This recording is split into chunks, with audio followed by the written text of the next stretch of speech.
July 1987, Too Much Punch for Judy successfully completed, and I come to leave Epping St John's, and I'm aware of what I was leaving. I was leaving people who I'd come to really grow fond of, and a youth theatre who I could trust, who had experience, and we were motoring forward. I really left on concerned that I was doing the right thing, despite going to what was my dream job.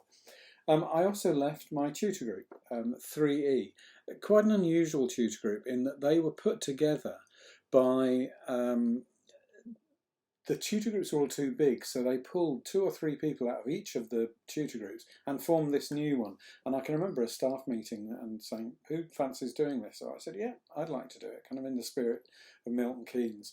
And I took up this new tutor group, and I was really proud to create a group that we felt were really good. We did lots of drama, so they probably had to suffer a lot of drama, but we became a group, and I was aware that I'd taken them for 2 years, leaving them, going into a new school, despite, as I said, being a dream job, Oaklands Community School, with a theatre rather than a fully equipped theatre, rather than a school hall, and an upstairs drama studio as well. So I was going into this amazing place that had been open for 4 or 5 years and had a great reputation for drama. Their previous production had been Pygmalion, I think. So I was coming in and I was planning to do very, very different things. Something wonderful happened to me in the first few days. I met the love of my life, Rachel, and we ended up getting married and are happily together with our 3 children now. Not only that, but I came across a person, Brian Price, who would be the end of my making music. He was a proper songwriter. He wrote the songs I wanted to write.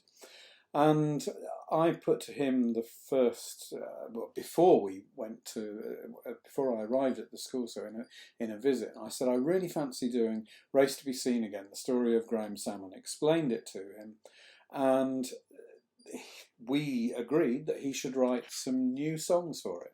So he did, and they were wonderful. So we put the production on of Race to be Seen, and as you can imagine, there were lots of people who probably, like my 2E and like my youth theatre, they had a loyalty to their previous drama teacher. They didn't want to come with this young whippersnapper. Certain people came alongside with Graham and got involved, but in the main part, I got a group of very young kids. I can remember the guy playing Graham, Jason Eames, was older. Deanne had actually left school. She played Mari.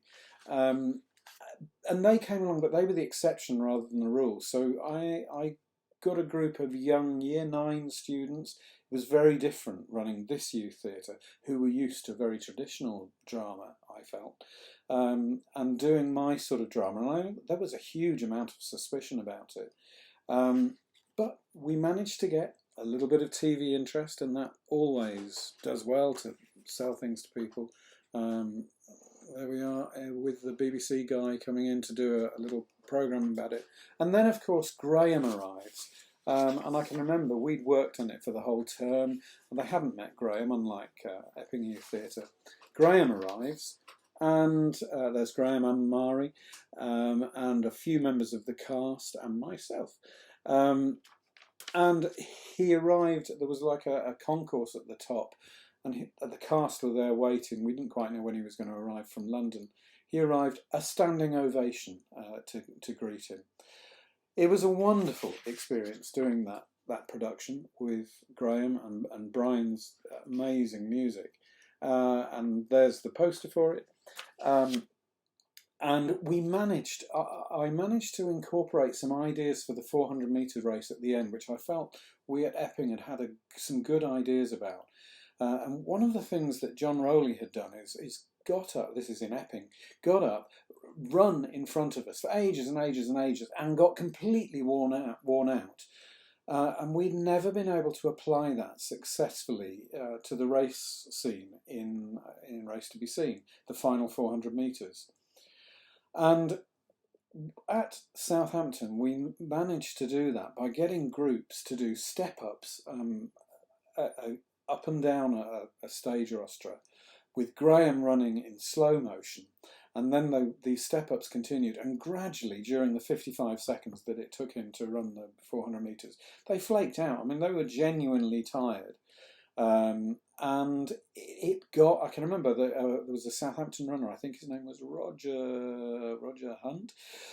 He was an Olympic runner. He sat next to Graham, and I can remember at the end of it, he said, "My arms were going during that race. I was really living it with you."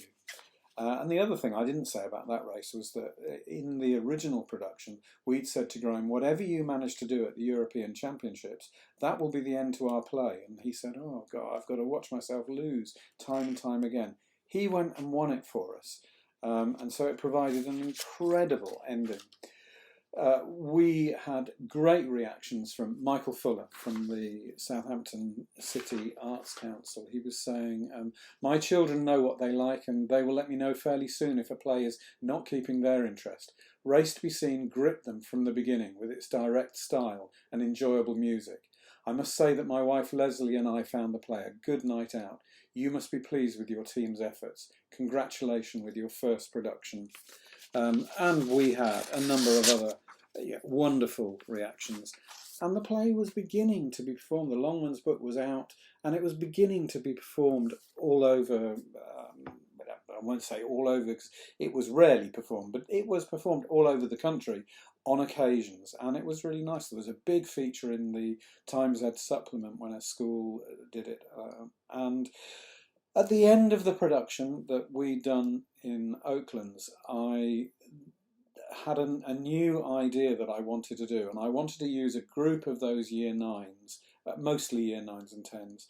I wanted to use them to develop a new play that was to become hard to swallow, and I'll talk about that in an episode or two's time. Thank you.